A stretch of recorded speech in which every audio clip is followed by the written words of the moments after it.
Welcome, everyone. This session is from 1:45 to 3:15 Mountain Standard Time. I am the host, Pam Christie, and Anna is the other co-host from Peak Parent Center. The title of the workshop is Culture. No sé, Guadalupe, si estás ahí, me estás escuchando. Yo creo que no me... And Coaching Strategies for Successful Inclusion. The speakers are Karen Douglas, Liz Altieri, Charlie Buckley, and Kara Haley. I just wanted to let you know I'm Pam Christie of Peak Parent Center. I'm the PTI director. I've been at Peak for 17 years. You've all been muted, and then questions can be entered in the chat. If you have any questions in the chat box, just again, my name is Pam Christie. Welcome to our sessions, and I'm going to let Charlie take it from here. All right. Thank you so much. We are so excited to be here. We were able to collaborate with some colleagues from Virginia. And ok, me parecía que no me habían puesto. Ok.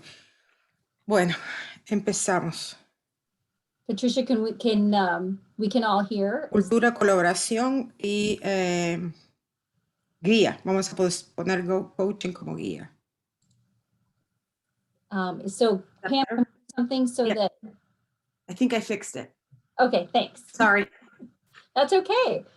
Anyway, we're super excited because we were able to collaboratively bring you some of our most valued strategies in promoting inclusion in your setting. So we are hopeful that you will leave here today with an action plan in how to make that happen. In the chat, I will post a link to a really simple note-taking outline that is just going to talk about where you're at and where you're going. So with that, I am going to toss it over to my colleague, Dr. Kara Haley. Hi, everyone. I'm Kara Haley, and Charlie, did you want to talk about what they are supposed to do here, or do you want me to do what I get? Yeah, sorry, I didn't hit the forward slide. So you can scan this and get all of our resources, which I'll also link at the end, or you can, and you can also just click on the link that I'm putting in the chat right now.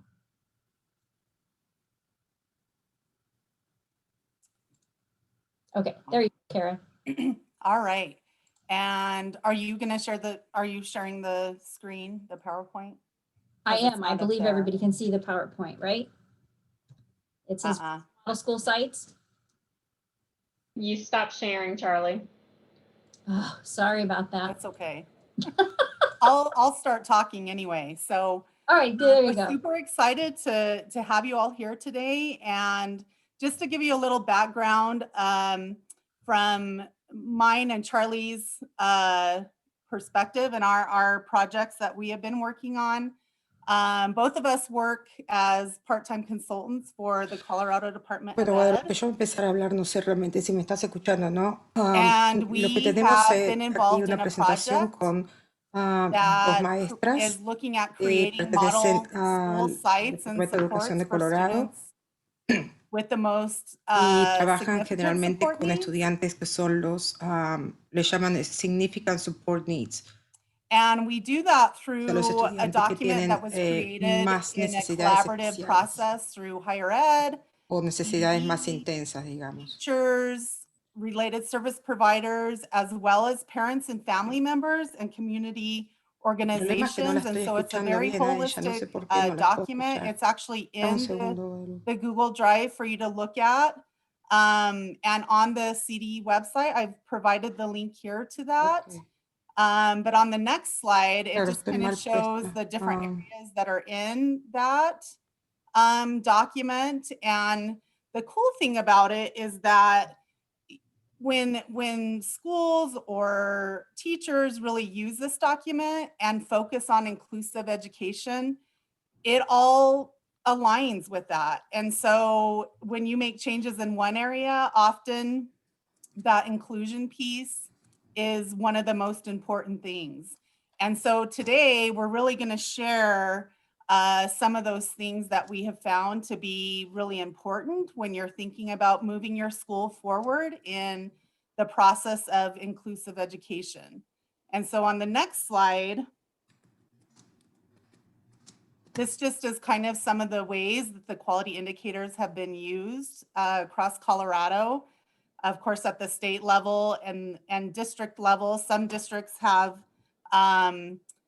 used the quality indicators and done things with it on their own. And then at the university level, there are several different professors that have used it within their classes and to guide what their instruction looks like. And at MSU Denver, or Metropolitan State University of Denver, we have an Autism and Significant Support Needs graduate certificate program that really does encompass and align with these quality indicators and really focuses on how do we educate students with autism and those most complex disabilities within general education. And so I just wanted to include that so you knew that it was available. It is online, and there is a flyer in the Google Doc. If you're interested, please reach out. And I'll pass it on to Karen. Hi, everybody. I'm Karen Douglas, and we're excited to be here. I'm here with my colleague, Liz Altieri, and then we have another colleague, Darren Menard, that works with us on our 3 Cs project. And we're excited to share with you what we've been doing through our Virginia Inclusive Practices Center. We have been working the past 2 years on a grant with the Virginia Board for People with Disabilities. We've been grateful for them for funding our work. And today we're going to really dive into what these 3 Cs are. And if you will see in the next slide, our figure kind of showing the integration of how we really have to build and promote our collaboration, our culture within our schools and our classrooms, and then the coaching piece, and all of that will help facilitate inclusion across the board. And I'll let Liz introduce herself for just a second too, and then we'll dive into what these 3 Cs are. I'm Liz Altieri, and I am also a professor at Radford University and one of the co-directors of the Virginia Inclusive Practices Center at Radford University. We actually have had an inclusive teacher preparation program for a number of years now. We even have a collaborative co-placement model between elementary and special education. And I think a lot of the things that we've learned about what makes inclusion work stems from that work and our work with the Montgomery County, Virginia School Division that's been doing inclusive education since 1990. So here's how the session is going to work today. We are going to do a brief presentation on each of the 3 key elements of inclusive practice as we've kind of set them out for you: collaboration, culture, and coaching. So for example, we're going to present briefly on collaboration. Then we're going to break out into 4 smaller groups because this is a pretty big group. And this will give us a chance to share some of the work that you all have been doing. So in each group, we'll do a little work in the chat and then we'll talk. So we're basically going to go back and forth, presentation, small groups, presentation, small groups, etc. So that's how we're going to work. Go ahead and do the next slide if you would. So I'm going to start with the first C, that's okay, which is collaboration. And collaboration, I don't think I have to tell everybody what collaboration is, but it is a high leverage practice in special education. And if you're not familiar with the high leverage practices, it's tremendous work that's out there. There's videos, there's description, there's resources, and we've provided that work has been done by CEDAR and CEC, and we've provided that link for you. But as a high leverage practice, it's sharing that expertise and perspectives and everybody working together to understand students' needs so we plan and implement instruction and services for them. That's that high leverage practice in special ed. But what we're here to talk with you today, you can switch the slide, is about what I call the big C collaboration, okay? And that is collaboration as a starting point for school change around inclusion. So the very first step that we recommend is to create a collaborative inclusion action team. So what we're going to do now for you is we're going to share a little bit about why and who. First, the reason why is we have lots of teams, as you know, in schools. The 2 school divisions we're working with actually took their multi-tiered system of support team and did an offshoot from that. But the point is, you need a dedicated team that is going to look at enhancing inclusive practice. The other why is you have to use that team to look at where your school currently is with best practice in inclusive education. You have to gather data and you have to do a lot of talk.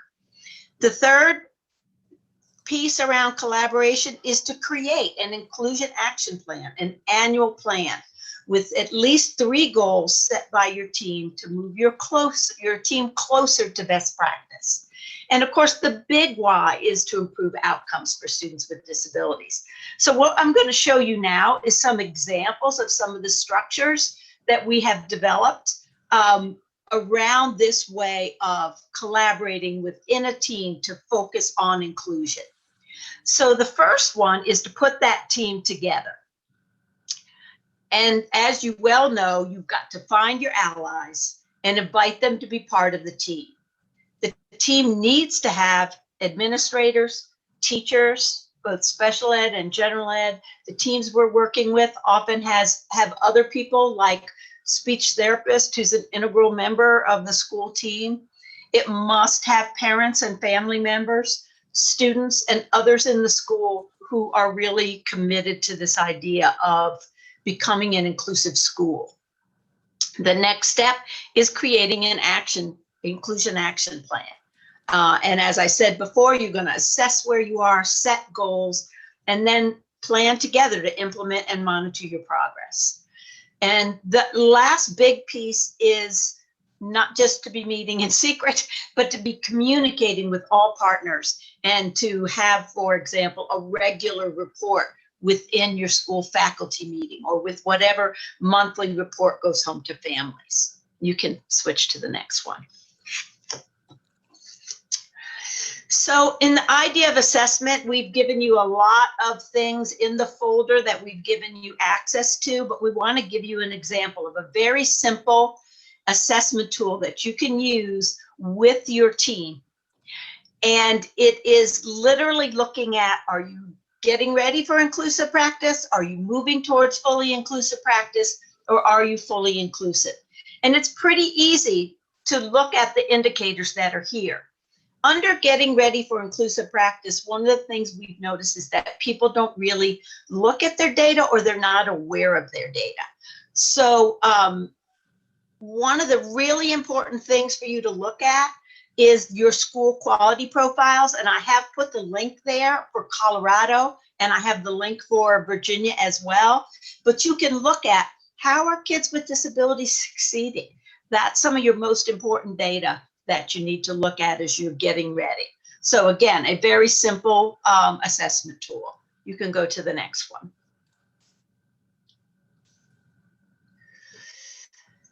After you finish doing assessment, oh no, what? Did I come back? Yeah. Okay, We can hear you. my Oh, power went you're out here. with that. Shoo. After you finish doing assessment, and as I said, we've put some other tools for you in the folder that we've given you access to, you want to develop goals for your inclusion action plan. And from our experience, we've learned that this needs to be very specific and very targeted. So you need a goal, and you'll see this aligns with our presentation today, but you need a goal that's really looking at creating and sustaining a culture of inclusion that celebrates diversity.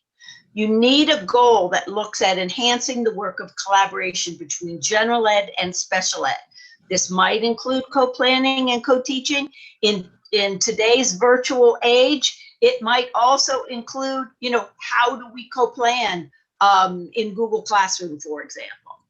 And the third one is learning about and implementing high leverage instructional practices that will support the work of inclusion. Go ahead and switch. This is a sample of a goal under the area of culture from one of our elementary schools. And on this form, you'll see that we have set up a very typical action plan format where you lay out your goals and steps. You're going to articulate who's going to be responsible, what are the resources you needed, what's going to be your time frame, and also how are you going to know if you were successful. And in this particular school, they planned a year-long series of inclusion celebration activities. They created lesson plans for every grade level. They had an inclusion day, which was really quite amazing, where they just did curriculum the entire day and pulled students through groups. And they created a new IEP structure that would enhance student participation. And there are some other examples in that last file. And if you'll switch the. All right, so that is very quick. This is a quick thing. But here's how the breakout is going to work.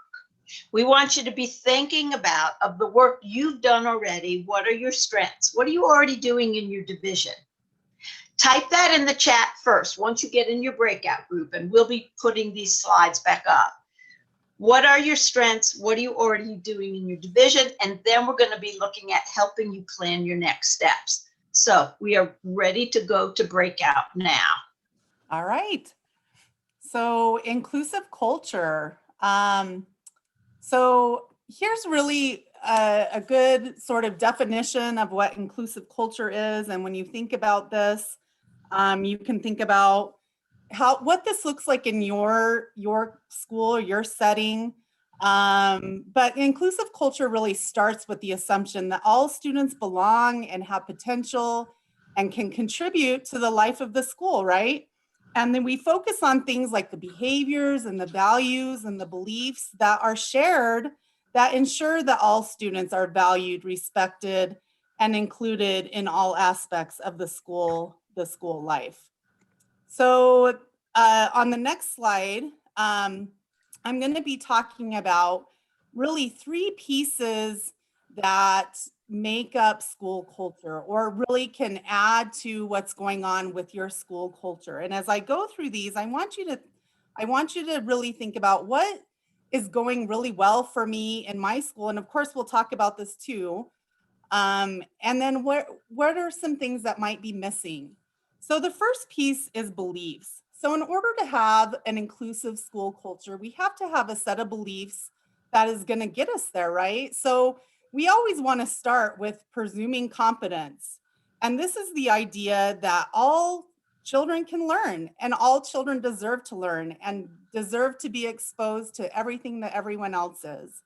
And it really helps us with the idea of least dangerous assumption, that we're not making the assumption that, oh, this kid isn't going to get anything out of this, or I'm not sure what this student is going to use with this information in life, but the assumption that they will use it and they will understand it, and they do understand it. And with that belief comes this idea and leads to higher expectations for all students. And so when we start with higher expectations, we're really looking at that capacity building and strengths-based building belief, that we start with the student's strengths, and from there we build on what they can do.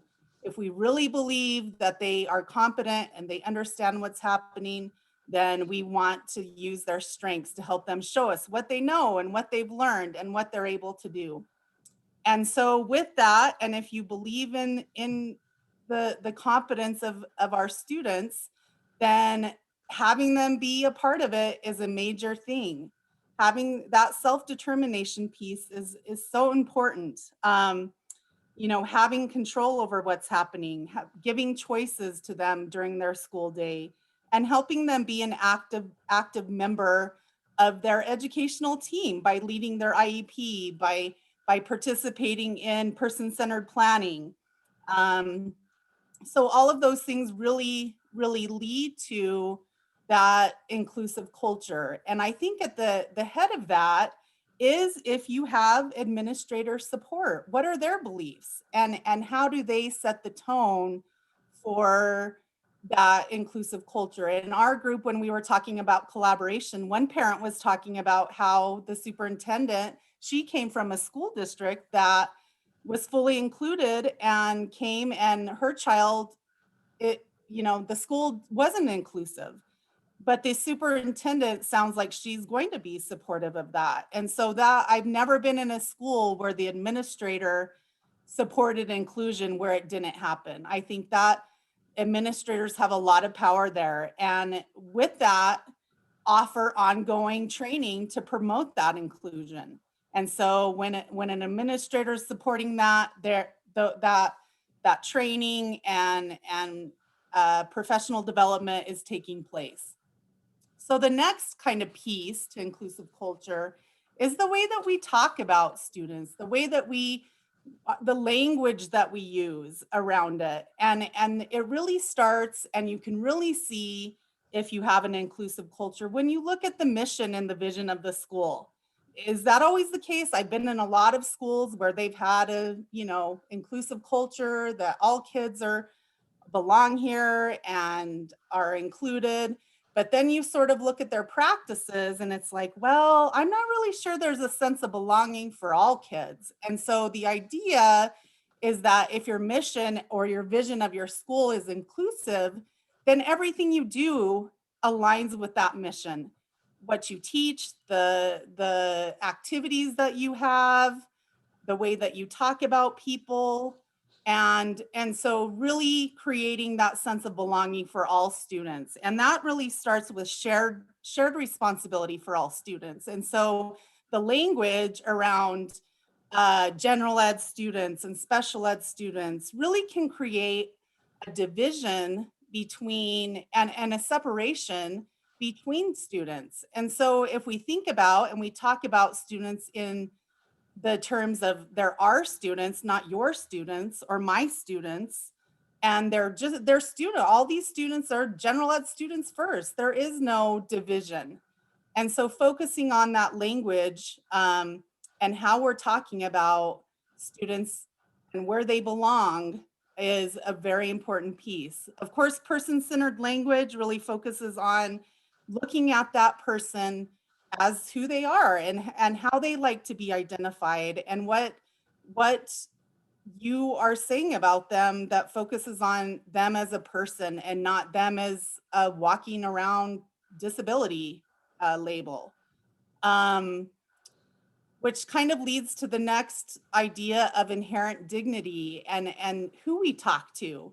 So if you notice, teachers might be talking to a student's para instead of directly to them, or you might notice that when you walk into a school, they do a lot of talking about the student in front of the student.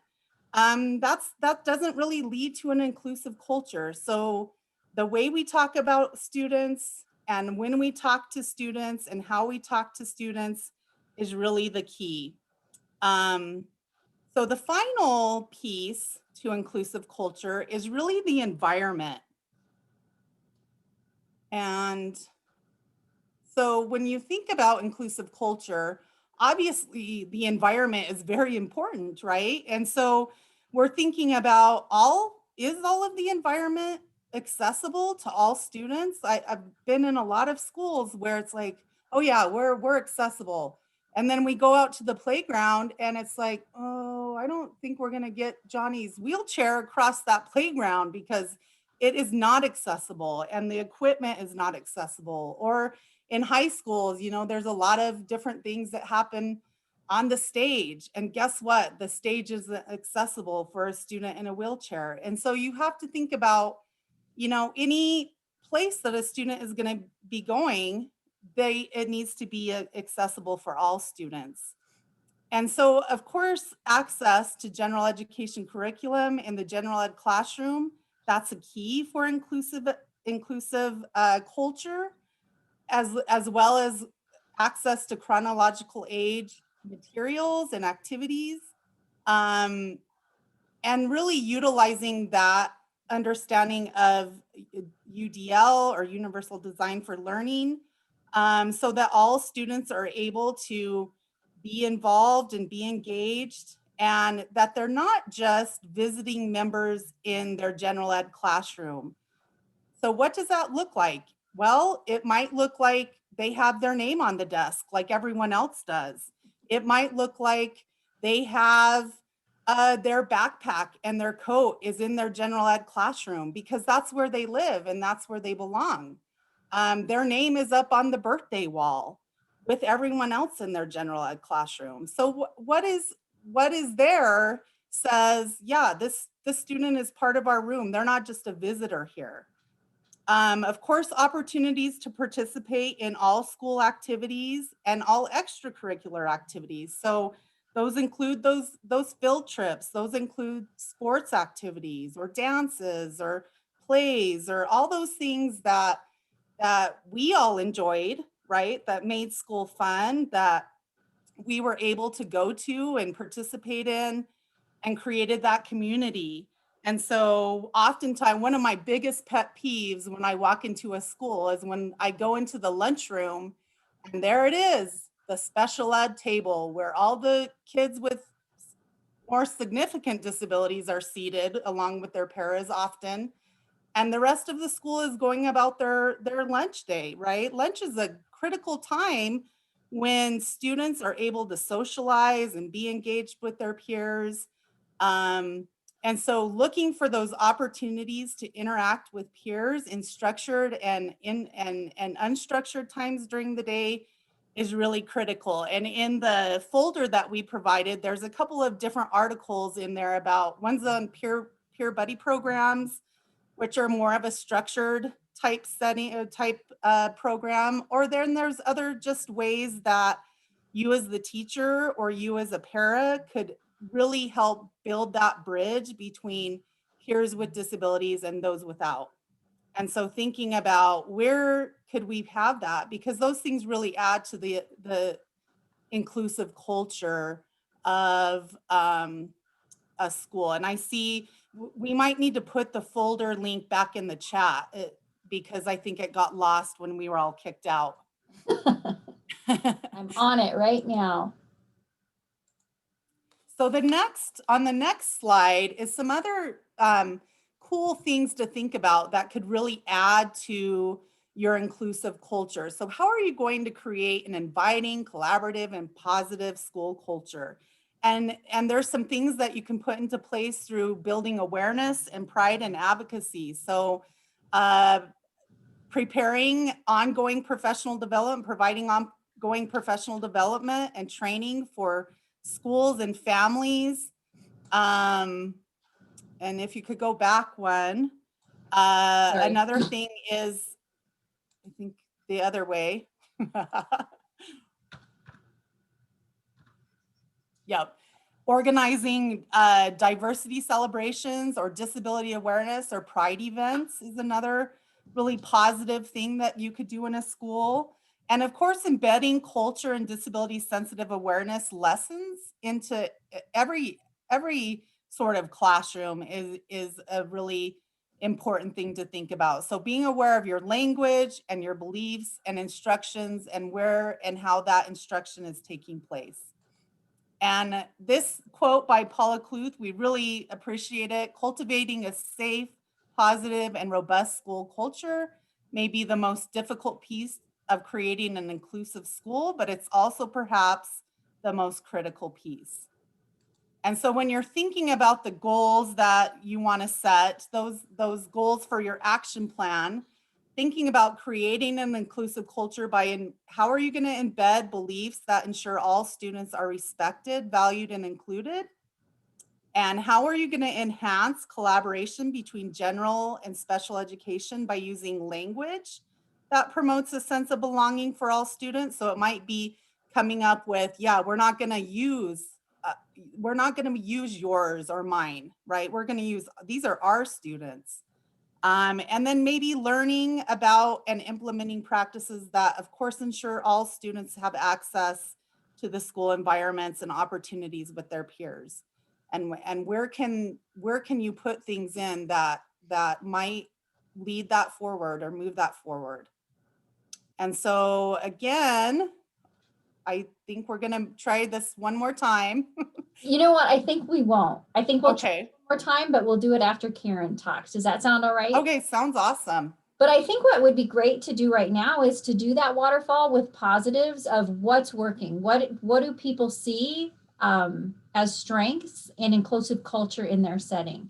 Oh So yeah, that's a great idea. get their chat open and get ready and just, you know, in one sentence, maybe two, just say what is really working well in your setting in terms of inclusive culture. That would be great. And kind of along with that, if you know, thinking about what's working where, if you want to share an idea of what you've done to celebrate culture and to build culture, we are always, the four of us presenting today, we're always looking for new ideas of how to really promote culture within schools or within even just smaller classrooms.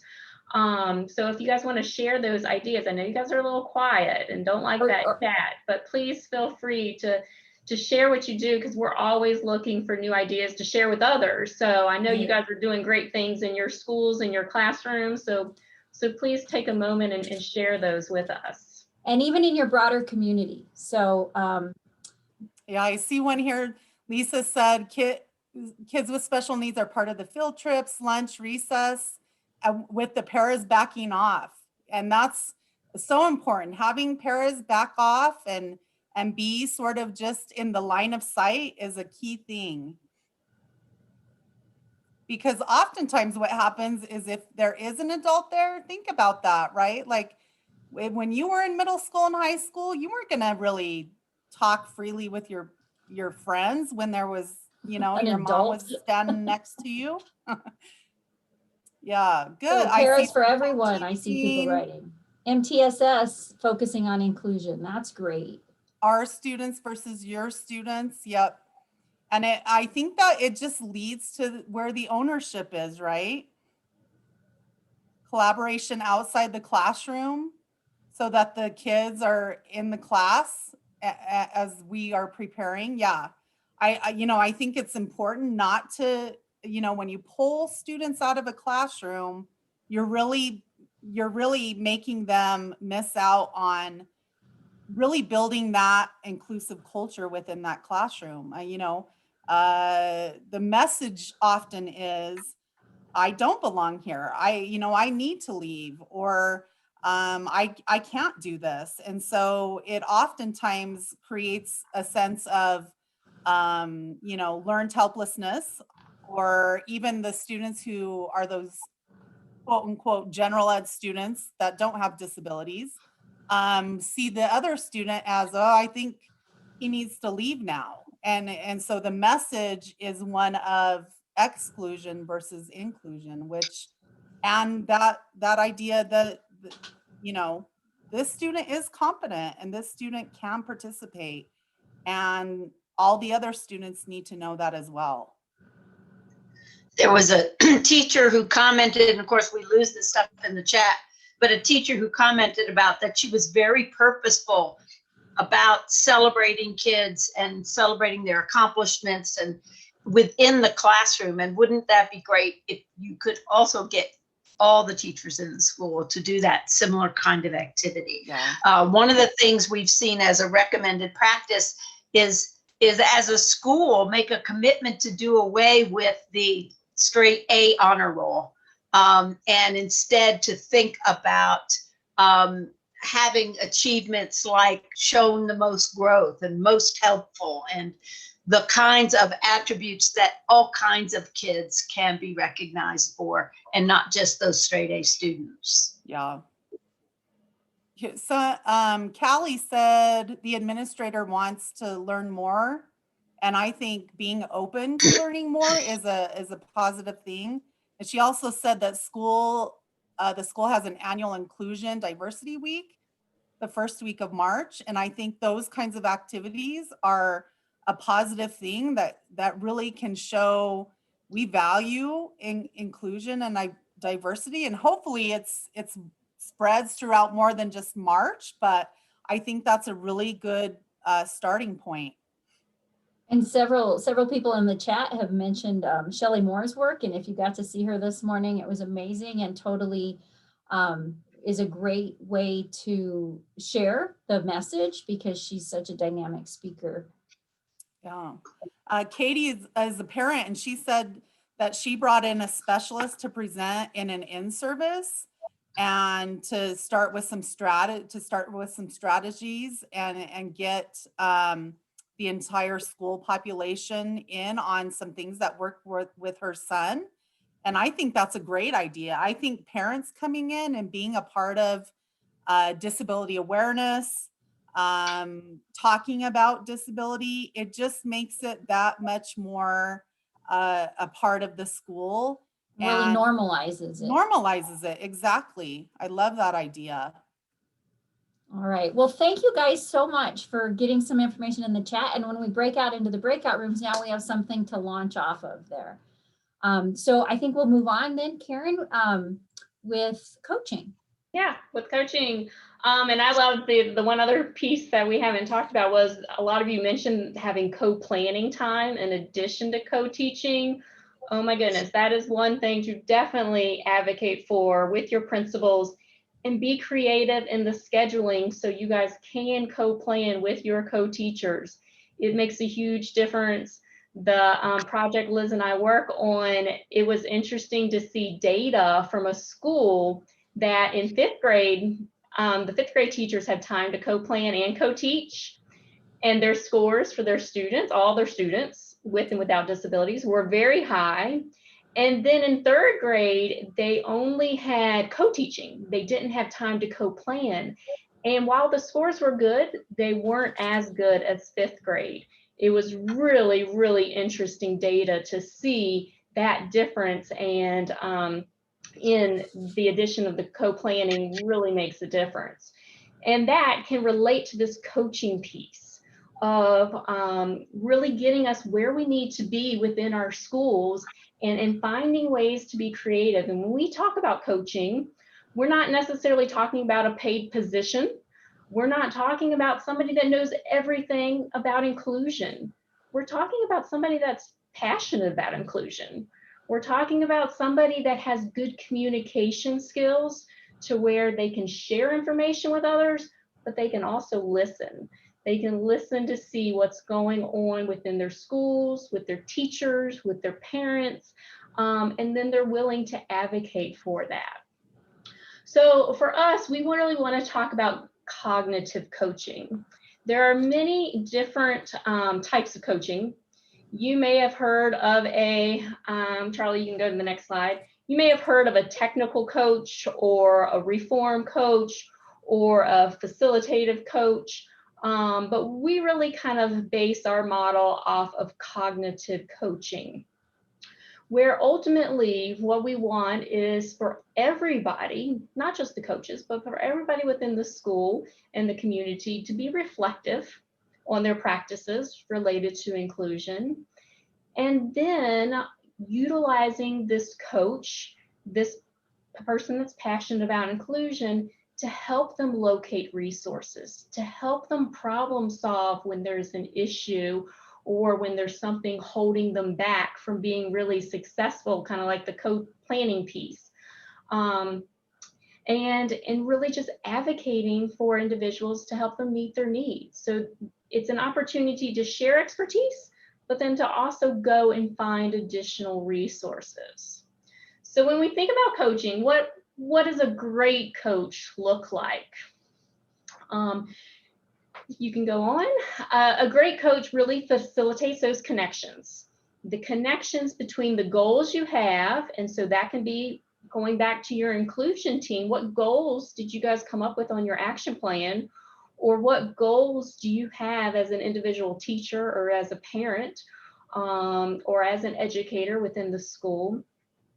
And then how does that relate and align with the priorities of the organization? How can we make those connections within our school and show how this using inclusive practices is going to help everybody? The coach will also help everybody remember the purpose and the why and the outcomes of these change and how it can help again, everybody in school, not just kids with disabilities, but all kids benefit from inclusion. There's lots of data on, all kids increase their attendance rate, behaviors in the classroom go down, academic skills and progress goes up because of those inclusive practices. And then a great coach will also advocate for the change. Speak up when necessary. Go to the administrator and share, hey, we really need some professional development on how to best utilize co-planning time. Or we really need another professional development on the strategies of co-teaching, because right now we're just using one teach and one observe, or one teach, one assist, and we need to utilize the other strategies. So a session on that could be helpful. So that's what we're talking about with the coach. And for us and the schools that we've worked with, the administrators basically selected 2 educators within the school. Oftentimes it was a general educator and a special educator. In some of our schools, it was an SLP and the special educator or the general educator. So it's a variety of individuals, but 2 people that can just act as the coach, and so other teachers or parents can go to those individuals when they need additional help, and to help facilitate that reflective practices piece. So I kind of answered this a little bit of who might be a great coach, but any other ideas? You guys can throw them in the chat box of who else might be a great coach. Again, we mainly work with special educators, general educators, SLPs, but anybody else you can think of would be a great coach that's really promoting and wanting to see more inclusive practices. OTs, yes. Paraprofessionals, yeah. Parents, definitely. Counselors, yes. The principal, if they have time, that would be great. All of those are great, and to where, okay, who are those people really passionate and willing to just take a little extra time to help solve problems and share resources. And if they don't know of a resource, they go and look it up. They go and find something. They reach out to somebody to help support them. And really with these coaches, you want to go on, Charlie? When we're talking about, utilizing a model for effective change, we want to think about that decision-making model that we're using. And this one that we would just kind of want to share is, starting with the use of data. I think a lot of us in our breakout sessions talked about how we need some baseline data. We need data to help us make decisions. And that data will also help us figure out what are our challenges, where are we weak, and help us set goals. And once we do that, then we want to really decide on, what do we need to do for our students? And those are the practices we need to implement, versus the next piece would be, how do we plan to help our adults accomplish these tasks and accomplish these goals? So we're thinking about, okay, what do the students need, but then also what do the adults, the educators, need within the system to make these changes? We implement them, and then at the end, again, we review our data again to see, did change take place? How are we doing? Do we need to make changes to what we currently implemented?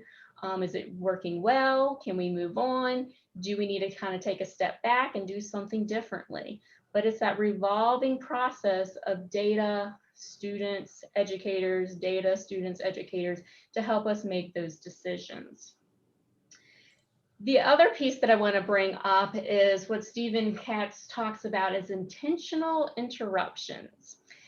As a coach and as somebody within our schools, there are some barriers. You guys know this, especially as educators. We know change is hard. We don't like to change. We like to do things the way we've always done it.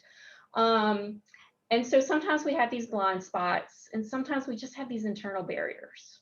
And so again, our coaches have to be aware of these things and have to help others facilitate progress and growth. So we have to be able to not only identify our limitations, but find ways to grow and change and maybe even compensate for some of our weaknesses.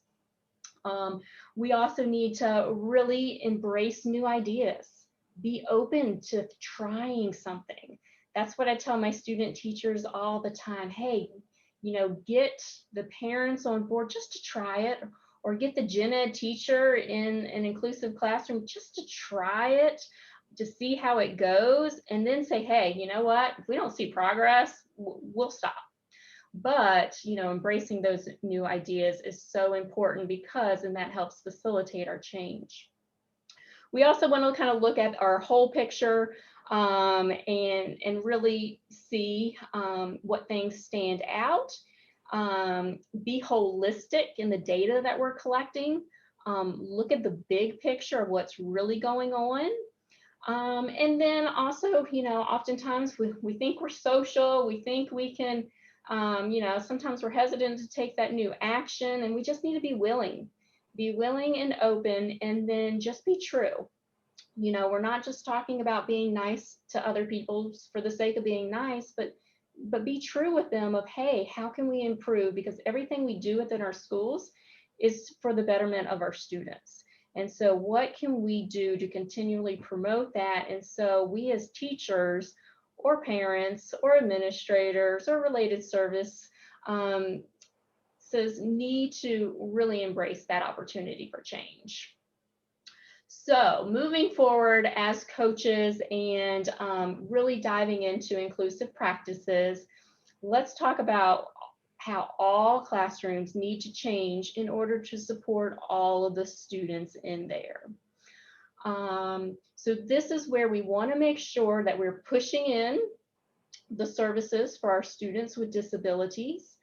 We want to make sure that they are still receiving that specially designed instruction. And what are ideas of, hey, how can the special educator still provide that specially designed instruction, but within an inclusive setting, within the general education classroom? How can the OT provide their services on fine motor skills within the general education classroom? That's the thing that, those are the things that we need to brainstorm. We also want to make sure we're utilizing UDL. By UDL, that's what the graphic there on the side's all about. We need to make sure we are providing all students with multiple representations of the content and the material. We need to make sure we are engaging our students. When we are engaging them, behaviors go down, learning increases. It's a win-win for everybody, for us as teachers, but also for the students too. So find ways to really engage them, give them choices in what they're doing and how they're accessing things. And then also we want to make sure we're having multiple means of expression. How do students show what they know? Are they giving an oral presentation because they're not very good writers?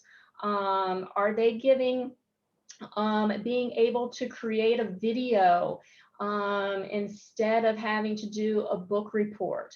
Be creative in the ways that individuals are able to demonstrate their knowledge.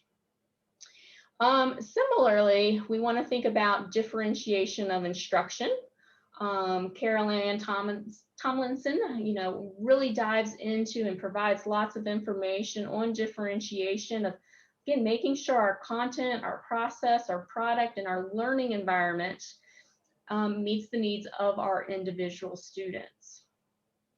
And then lastly, we want to make sure we're implementing those co-teaching models. You guys might be like, hey, Karen, there are 6 co-teaching models, and you are right. I just left off the 2 that we use most often, that one teach, one observe, one teach, one assist. And I really want you guys to be creative and find ways to utilize station teaching, even at the high school. When you do station teaching at the high school, they love it. They're like, thank you. This was such a fun day. So utilize stations, utilize all the adults in your classroom. Kara earlier talked about her pet peeve of going into the lunchroom. My pet peeve is when you go into a classroom and there's one adult talking and all the other adults, like 2, 3, sometimes 4 other adults are just standing there helping assist a couple students. I'm like, utilize these, break up into small groups, really dive into the instruction and the learning. So station teaching can help with that. Parallel teaching is breaking the class up into 2 groups. And both groups are learning the same thing. It's just in a smaller group setting. Team teaching is fabulous. Again, when you walk into a classroom and you don't know who the general educator is versus the special educator, that is true team teaching. They are bouncing ideas off of each other and sharing information with the whole class and implementing those supports. You know, we're really utilizing the gen ed's expertise and the content knowledge, but then we're also utilizing the special educators' expertise in how to make adaptations and really meet the needs of all students within the classroom. And then last but not least, don't forget about alternative teaching. This is where one of the teachers takes a smaller group of students and maybe does some remediation or enrichment activities with a smaller group, and then the rest of class is doing something else. So utilize all these and figure out, okay, what's the purpose of my lesson today and which strategy can we use based on the number of adults that are available and who's in the classroom. So yeah, those are things that I really want you to reflect on, you know, as we move forward and as we go into our last breakout group. I want you to kind of think about what area could you as a teacher improve upon, or if you're a parent, what area would you like to see more at within the schools or gain more knowledge in? So, do we have time to break out? We do, and Anna, our Zoom master, college student, has set it up for us this time, so I don't have to be the host, and I won't have to leave and come back or assign anybody else to be the host. So I want to break us into rooms, and then we will just spend about 10 minutes in the rooms and then come back. Does that sound good? Perfect. Okay, so we're going to answer these questions about goals and next steps. So hopefully we've been brainstorming strengths and where we are on the 3 C's. And now we're going to really brainstorm at least one really solid next step for at least one of the goals. Does that sound great? Terrific. All right. Yep, All right, here thanks, we go. Anna. Send us off. Okay.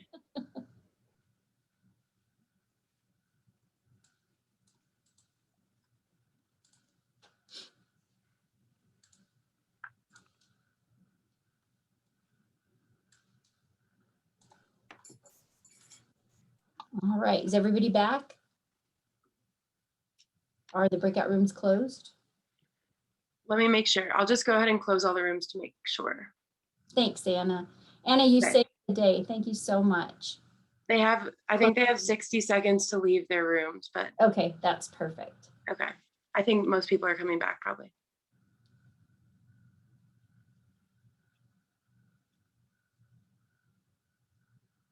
Yeah, we knew this would be really fast because we just have so much, but we wanted to give the whole framework for the process. So hopefully everyone will have some great ammunition to move forward. Charlie, I love how you brought up about higher education and how the difference between special education and just general ed. Now, I just finished my master like 2 years ago in early childhood special ed.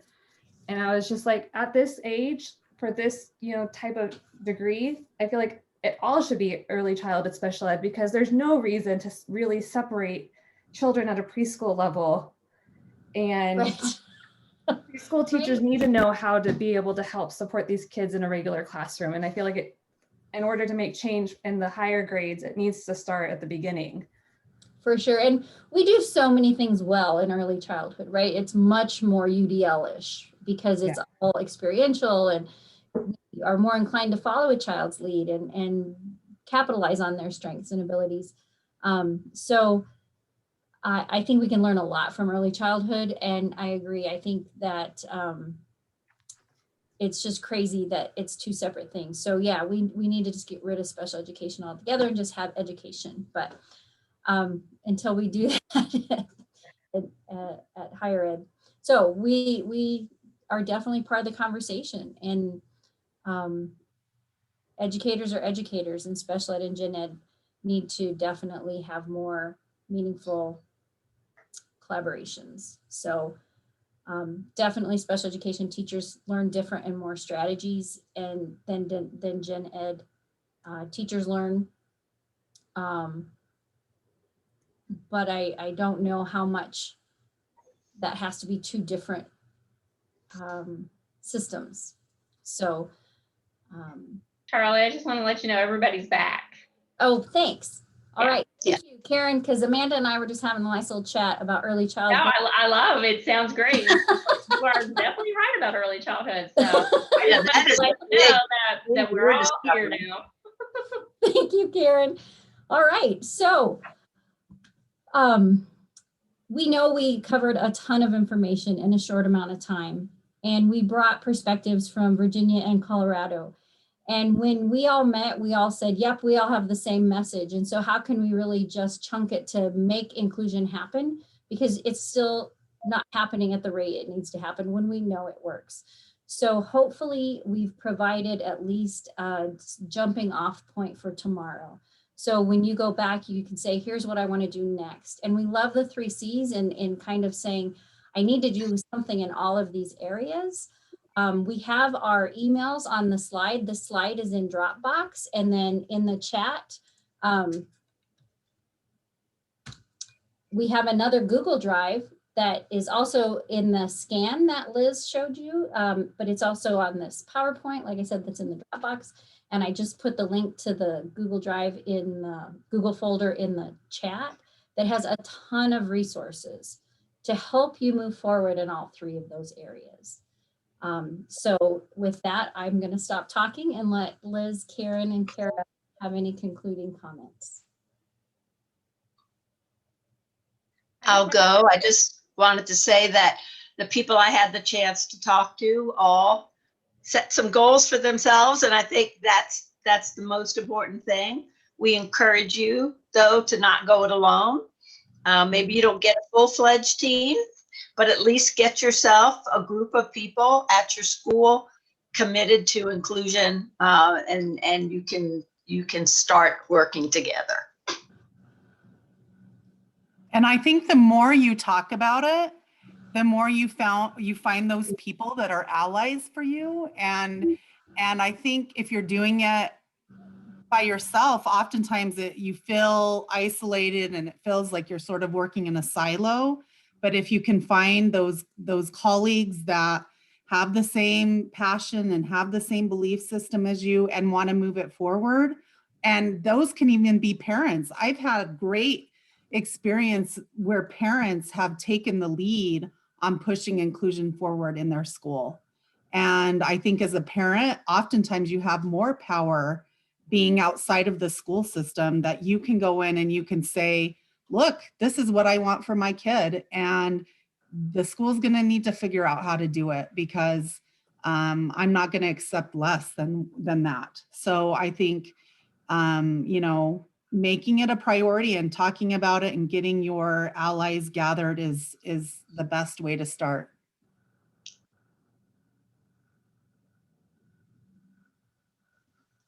Are there questions?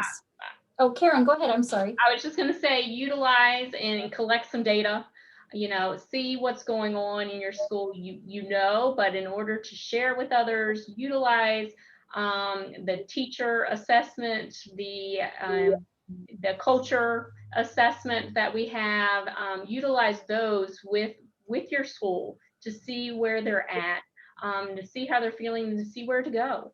It doesn't, like Liz said, it doesn't have to be a whole team, but if you can get a few people on board to make some changes, it's going to grow, and you will eventually get a whole team, and you're going to see lots of changes that really benefit all students within your school. Well, thank you, Liz, Karen, Kara, and Charlie for your presentation. It was very powerful. Thank you, everyone, for joining us today. On behalf of Peak Parent Center, the post-conference evaluations will be sent to everyone. This recording will be available tomorrow in the Whova app. And just a friendly reminder, we have at 3:45 karaoke. So I hope to see you all later. And enjoy the rest of your conference. Thank you so much. Nice to meet you all. And you have our email.